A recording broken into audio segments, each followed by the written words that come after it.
Welcome back to Between Sessions. My name is Ebony Harris.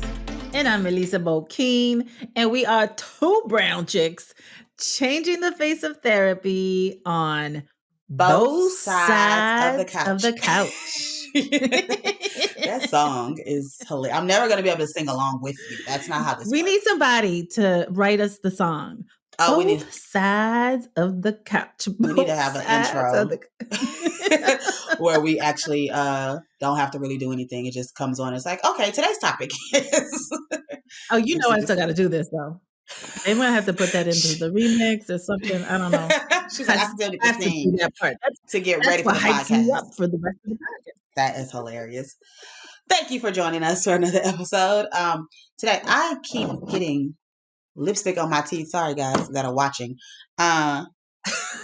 This is why I don't put on any makeup for the podcast typically, because then I don't know what to do with myself. All right.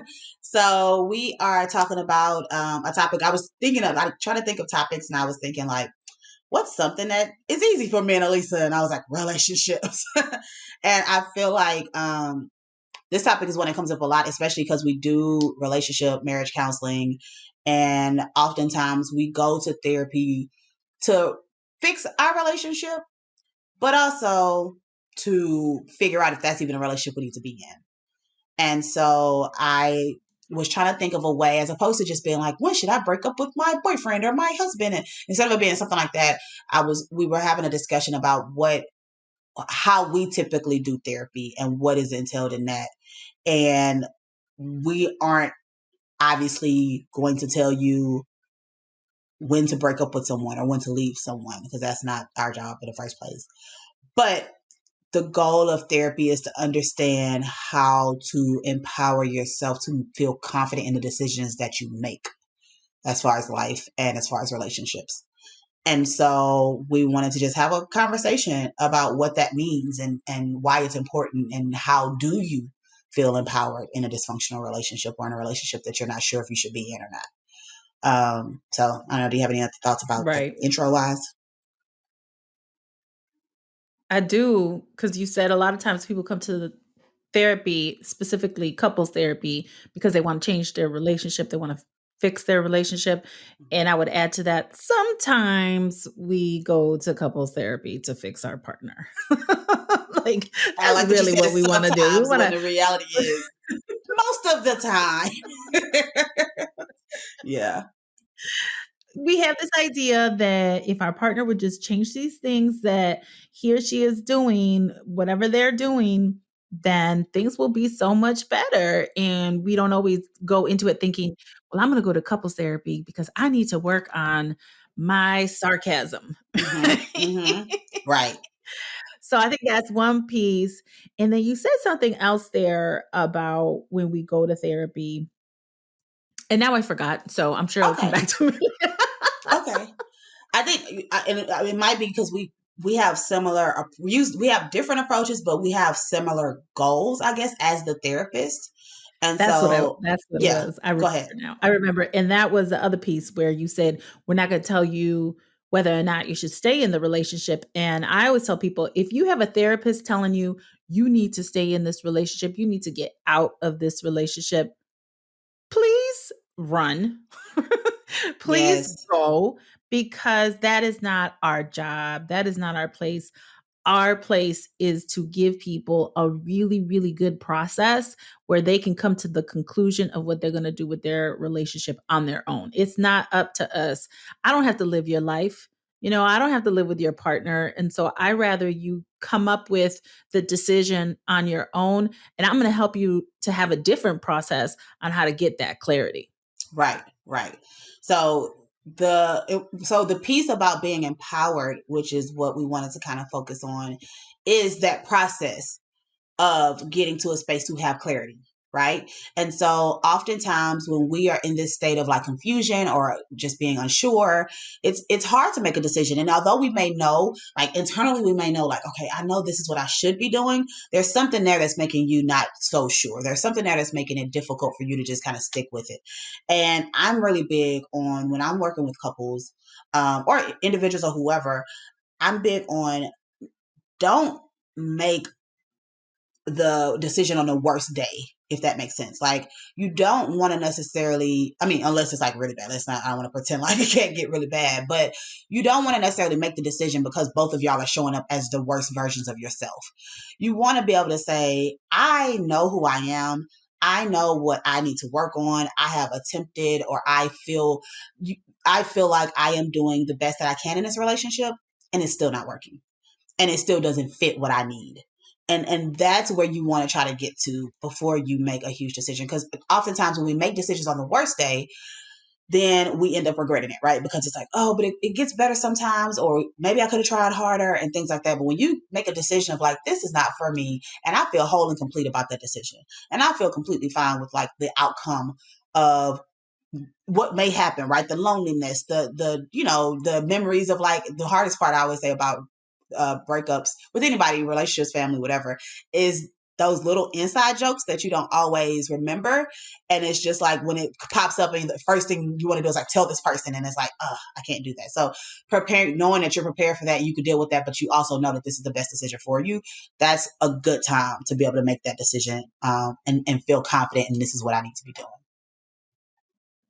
Right. And so if you're still really emotionally reactive, I think that's kind of what you're alluding to is if there's still really high emotion, you probably have some work to continue doing because whatever decision that you are making about the long-term effects, you want to make sure it's coming from a place of clarity, it's Right. coming from a place of you feeling grounded. It's not coming from an emotional state. When we make decisions on temporary feelings, right? Temporary emotions, that have long-term effects, I say the same thing. I'm like, don't make a life-altering decision until you've worked through some of these feelings that you're having. And that can be really difficult, especially again, if you're in a situation that's not safe, that's another ball game. And even with that, a lot of times it's not safe to exit the relationship immediately when there's situations of not being safe. So again, yes, being able to be really grounded and having peace with your decision does not mean that there's not going to be pain around it. What you were speaking to was the grief that's going to come Yeah. along with it. And so part of grief is also learning acceptance of the situation. Acceptance doesn't mean we like it. Right. Acceptance just means this is what the situation is. I accept that this is what it is. And why we need to be able to get to a place of acceptance is because that's where I'm going to operate from. I'm Yeah. going to make decisions from this place that this is where we're at. Things are not going to change, or we attempted to make it work and it's not working. We've just grown apart. We're different people. We're just not connected in that way. Once I accept that, then I can operate from there. All right. So, what are my choices now? What are my options Mm. now? Do Mm-hmm. I stay in the relationship and possibly feel stifled for the rest of my life because it's not meeting my full needs? Maybe Right. it's not meeting your partner's full needs. Or do I move on? Do I move on? And if I'm going to move on, what's the first step with that? What do I need to do to prepare myself? So, yeah, grieving, acceptance, and not Mm-hmm. making choices based on temporary emotions is key. Right. Definitely. I think with that, a big part of it is making sure that you are taking accountability for your part of what's happening, right? Because, like you said, when we go to therapy, we often are like, just fix them. They are the problem. If they just did X, Y, Z the way that I say, or the way that I desire, or the way that works for me, then we'll be great, right? And so, in order to feel empowered to make a decision, you have to feel like, I know my faults, and I take accountability for my faults, and I can accept that I have possibly contributed to some of the dynamic that we have in this relationship.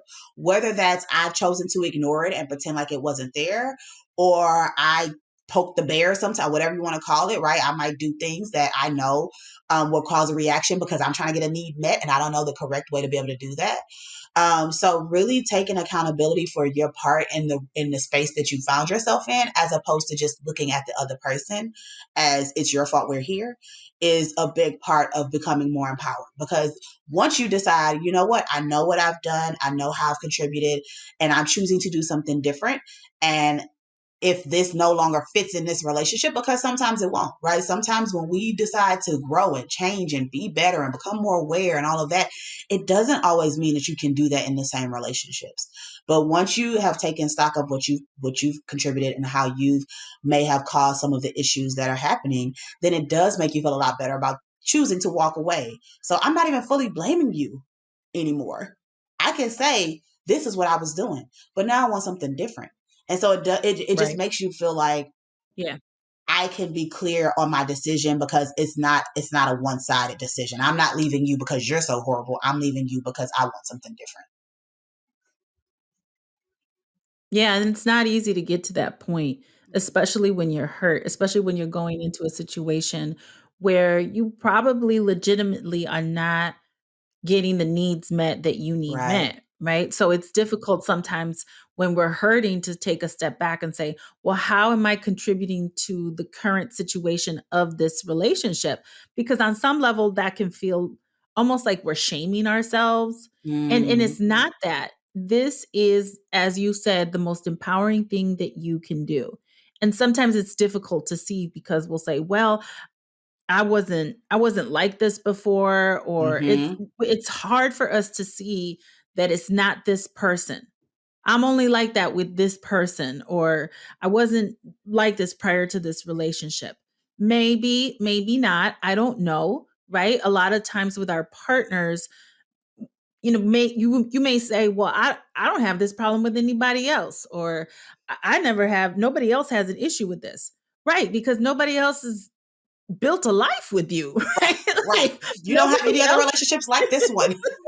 Yeah. like, and if you're in a monogamous relationship and this is your primary relationship, don't nobody else have kids with you, or don't nobody else have a family with you, or a household Mm-hmm. with you, or my their lives are not tied to you in the way that my life is tied to you. So Right. yeah, nobody else has this issue because they only maybe have to deal with you in snippets. And when they're tired of it, they'll walk away and Right. they go back to their life. So one thing is we have more at stake with our Mm-hmm. partners.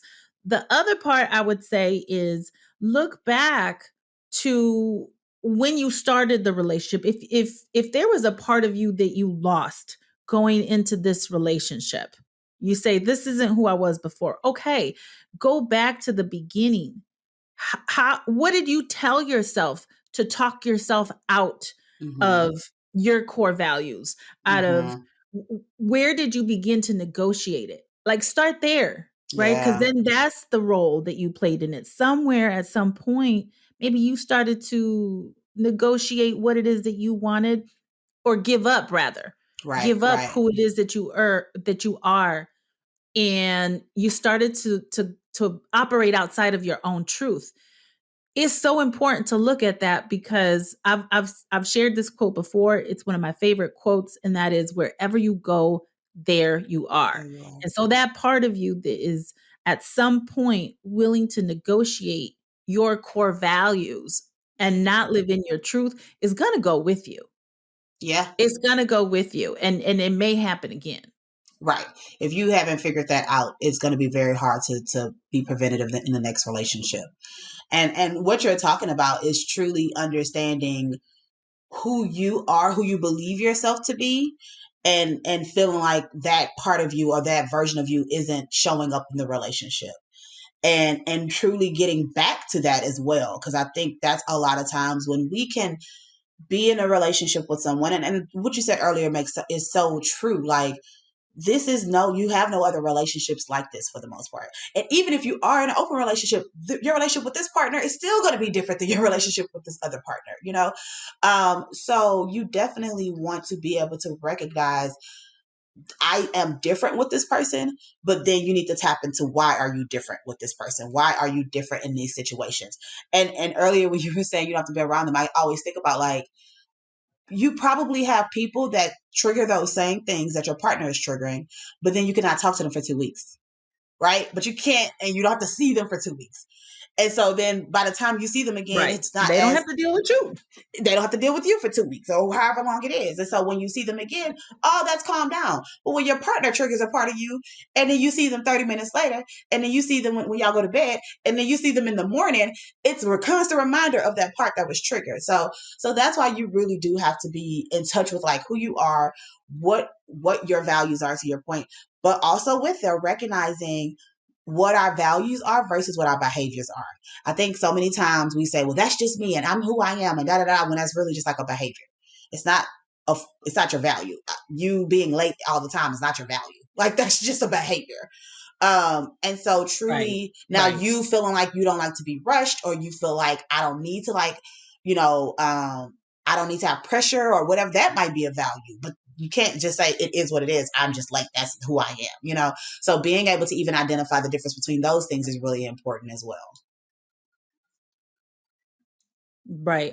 I tell people, no, it's not. This is just who I am. This is how I am choosing to be. So change up the narrative. And if that's how you're choosing to be, that's fine. But when you just say that's just who I am, that's disempowering because that means at your core you can't change. I Yeah. mean, at your core, Yeah. you're not somebody who's late. Like something is probably going on. And I like what you said. Maybe you do. Maybe you value freedom. Maybe you value flexibility. And this is maybe a rebellious part of you that doesn't want to subscribe to that. That's fine. But is this rebellion causing you more problems? Right. Maybe you would actually have more freedom in your life if you are showing up to these meetings on time and they don't have to go over Yeah. because you got here late and not, et cetera, et cetera. But again, the point that you were making about this is who I am. No, this is not who you are. This is who you're choosing to be. This is who you're choosing to be. And so start changing even your language. Again, not to shame yourself, Right. empower yourself, and know that what's happening is a conscious decision moving forward. All right, I'm Mm, choosing to stay in my bed knowing I got to get up and get ready for the day, but it's really cozy here and my weighted blanket is really kicking in this morning. And so when I'm late for my appointment is because I made a choice that I wanted to stay in bed and I wanted to be comfortable an extra 20 minutes instead of getting prepared so I wouldn't have to be rushing and I wouldn't come with one eyelash not as not as yeah. glued on as the other. Like it's a choice. Right. It's a choice. Yes. And I think what you just said is important to be able to distinguish you empowering yourself and you criticizing yourself. Because standing in I am choosing to do this is different than what's wrong with you for doing this. And I think often we move into thinking that when we're critical of ourselves, it's helpful. Right? When we're critical of ourselves, it's what motivates us, it's what pushes us and all of that.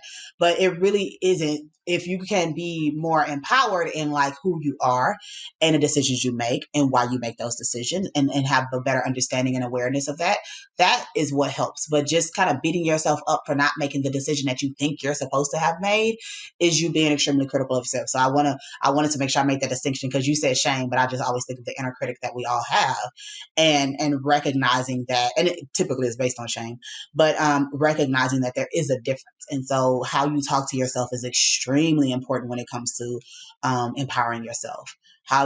What your beliefs are about kind of what we said earlier, taking accountability for what you've brought to the relationship, but not beating yourself up for it. It's not oh, I'm so stupid. Why did I let this happen?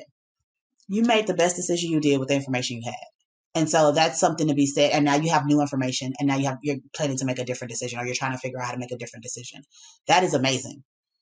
That is amazing that you took information Right. and then Right. decided I need to do Yeah. something different. So watch out for that critic. Yeah, developing that self-compassion is key because I think we have the mistaken idea that the more we beat ourselves up, the more we hold our feet to the fire, Yep. then the more motivated we'll be to change. And really the science even shows, the research that they've done shows the opposite of that. Mm-hmm. But the science shows, what the research shows is the more compassion that we can develop for ourselves, self-compassion, which is not self-pity, which is not going to take us which doesn't mean that we won't be accountable for our behaviors. Self-compassion is simply compassion, right? Which Right. compassion is, I don't want someone to suffer. Well, you start to turn that towards yourself. Well, I don't Yep. want me to suffer. And the Yeah. more compassion I can develop for myself, like, hey, you made a mistake. This sucks. And you're doing the best that you know how. Yep. You're going to learn from this now, and you're going to apply the lessons moving forward. You're not the first person to be struggling with it. You're not the only person who struggles to get to meetings on time. You're not the only person who struggles in relationships. That's why the divorce rates are so high. Right. That's why couples therapists stay busy, because this shit is hard. Right. So you normalize also that a lot of people are struggling probably in the same way that you are. It's not that this struggle is unique to you because something is Yeah. wrong with you. And Yeah. then you keep it moving, right? That versus what you said, it's not about criticizing ourselves or shaming ourselves, because what shame does is we want to hide. Mm-hmm. We want to Mm-hmm. hide. We don't get the help because we're like, oh no, if people, even if, If people how's a knew. therapist Yeah. gonna judge Yeah. me? So learning to develop that self-compassion so that we can keep ourselves accountable, so that we can continue to grow and learn from our mistakes is key. Yeah. Yeah. I think that's good. I think that's really, really good. Anything else you want to add? I feel like we talked about a lot of different pieces that are all just a part of the process, right? It's just all a part of, um, there isn't a right or wrong decision, a right or wrong way to do it. You just have to figure out, you just have to do your work is really what it boils down to. And then once you kind of get to that space of feeling more empowered, then you will feel more confident in whatever decision you make, right? If you choose to stay and say, I'm going to stay here and I'm going to stay in this relationship and I'm going to decide that this is where I'm going to be. And now that I've learned to take care of myself and now that I've acknowledged my part, maybe it does feel like there was a lot of pressure on this other person. And now that's kind of taken off some of the stress and I have a little bit of relief so I can stay in it longer. Or it might be, I have to go. Like, I recognize that this is not changing and nothing's gonna, and I can't ever feel fully myself or fully open or whatever in this relationship. So that is why the goal or the focus is always like focusing on empowering yourself, focusing on who you are and what you bring and what you have brought and shifting that. And then from there, you will feel way more confident in making a decision on what to do in a dysfunctional relationship. Yeah, I would also say, and again, I want to echo what you're saying about self-empowerment and self-responsibility. So I would echo that. Remember, go into the situation, whatever therapy you're doing, whatever relationship that work that you're doing, go into it asking yourself, how am I contributing to the current situation? What is it that I need to look at about myself that keeps us in this pattern? Because it's always more than one person. Even Yep. when the other person's behavior may be the loudest and the Yep. most egregious, there's still a role that I play in that. So I want to know what my role is in this so I can address it and I can feel empowered, because at the end of the day, I have no control over my partner's behavior. I might at minimum be able to influence them, but I can't change them. So I have to come to terms with that. And the second part I would add is really also, what kind of partner am I? Yeah. What kind of partner am I, and how do I support the connection between us? Am I as invested in my partner getting their needs met as I am invested in getting my needs met? Like, Mm, really also thinking you are also part of a collective. Yes, we want you to look at yourself and we want you to examine yourself. And also, you're part of the collective. And so mm, how are you thinking about your partner's needs and what they may be going through? Are you giving them the same type of grace that you're giving yourself? mhm. Maybe you recognize, well, I didn't get the modeling growing up because my parents they divorced really early and they were always arguing. So and this is what we do. We give ourselves a ton of grace. We have so much understanding about why Right. we struggle. Yeah. We don't always extend that to our partners. Just, they're being an asshole. Hmm. Right? Like that's just, but when somebody says that about, oh, okay, but have you thought about why I'm Right. being the way that I'm being? Right. And that's, yeah. I'm gonna let you finish, but yeah. Yeah, no, that's it. That is that focus on self and what I'm doing, and also, am I thinking about my partner and extending the same grace? Am I extending the same type of compassion? Does not mean that I don't have to have boundaries, but Right. am I as curious as understanding why they're behaving the way they're behaving? Or is it just that's just the way they are? Exactly. I think that's so important. We know the exact reasons why we made the decisions we made, good or bad, right? If I started yelling at you, cursing at you, and walking away, I can tell you, well, this is why. When you said this and then this and that, like we can have all. It makes logical sense in our head. But when our partner does a behavior that we disapprove of, it's nothing they can say can make sense. No, that you shouldn't have had that reaction. You shouldn't have felt that way. You shouldn't, So definitely extending that same grace to your partner, and recognizing that a lot of times when we're having issues in our relationship, it's just our triggers are interacting with their triggers, and now that's all. And so you give yourself that grace, you don't give your partner that grace, and that's what we're struggling with a lot. Is like, I just want to be seen. I want you to see past all of this behavior, past my parts that are popping up and my angry part and all this stuff, but past all of that, I need you to see who I am, though. But then you're not doing that for your partner. You're not looking past their behavior to say, but I know you still love me. I know you still care about me. You're looking at what's happening in that moment. And Right. so that's what we want. We want to be seen. We want to be understood. We want people in our lives to know that, to my core, I'm still a good person, even if in this moment I'm not acting that way. So I think that's amazing. Yeah. I think that's a This really good relationship point. stuff requires intention. Yes. Yes. Yeah, this relationship takes intention. It takes showing up again and again and again. And there are times where we outgrow the relationship. Yeah. And the most healthy thing we can do for ourselves and for our partner and any other party involved is to know and acknowledge we have simply outgrown this relationship.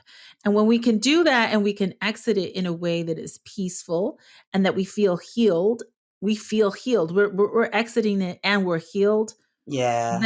Then that's the best that we can do for ourselves and for one another. Right. And I do want to acknowledge the fear and why people don't want to extend grace to their partner. There is this fear that if I see them in the same way that I see myself, if I recognize what patterns or what things they're going through when they do react this way, does that mean I have to accept the behavior? No. You can have compassion, you can be curious, you can try to figure out and understand and see the person to their core and still say, I know you love me behind that, right? I know you care about me behind that, but I cannot stay in this relationship as long as that's what I'm being presented with. And I think sometimes we're worried that if I see them Exactly. and if I know that, then I'm supposed to stay. And that's not what we're saying. We're just saying recognize that the same grace that you give yourself, Right. give that to your partner, and you can still say, but I need to walk away. So, Exactly. It does not mean extending grace does not mean you give them a pass to mistreat you. right. Right? What I would add to that too is extending the grace as you're working on the relationship. So you can have the understanding, you can extend the grace, and you can also like, is it coupled with effort? Are they making an Right. attempt to change? Yes. Yes. Right? Because I can have grace for you. I can extend grace to you. I can have compassion for you. I can understand you're struggling. And you're not working on it and I got to go Yes. because Yes. I cannot subject myself to the pain that you're feeling and you Yes. are pouring onto me. Right? Hmm. That's my right too. And I can love you in that way. I love you and I love me more. Right. And that is okay. And I can walk away. And you know what? I could probably even love you more from a distance Hmm. because now I'm not being subjected to to this dysregulation of yourself. So Nobody said this was easy, folks. We didn't make up the rules. We're just here to tell you how the game goes. Right, right. And you don't have to do it alone. That's why therapists like Ebony, therapists like myself, and therapists on melaninandmentalhealth.com are ready to support you, because it's not easy. And a lot of times we need outside support. I keep my therapist, I've said before, on speed dial. Even though we don't have speed dial no more, we have Right. favorites. And Yes. First one, click. Therapist. I need her now. Yes. Yeah. oh, So this is thank you good. We so can talk about much. relationships I was about to forever. say, because I had like 3 more things, and I was like, this is gonna be an hour Say long. it. We'll talk about it next time. We'll talk about it Maybe next this has time. to be a series, our relationship series. Right, because this is our favorite. We should have did it. I don't like when people do all the love stuff in February. We'll go into March talking about relationships. Um, Thank you guys so much for listening or watching. We appreciate you. Follow us across social media at Melanin and Mental Health, Melanin Health on Twitter. Make sure you subscribe, rate, comment, iTunes, Stitcher, Google Play, YouTube, all that fun stuff. And as Elisa said, go to Melanin and Mental Health to find you a dope therapist. Check out the resource page with amazing resources around mental health as it impacts Black and Latinx communities, as well as merchandise. Shop for our merchandise. We have some dope merchandise and webinars for the therapist. We had somebody recently buy a webinar, so make sure that you're Yeah. checking those out as well. So we will talk to y'all next time. Bye. All right, folks. Bye.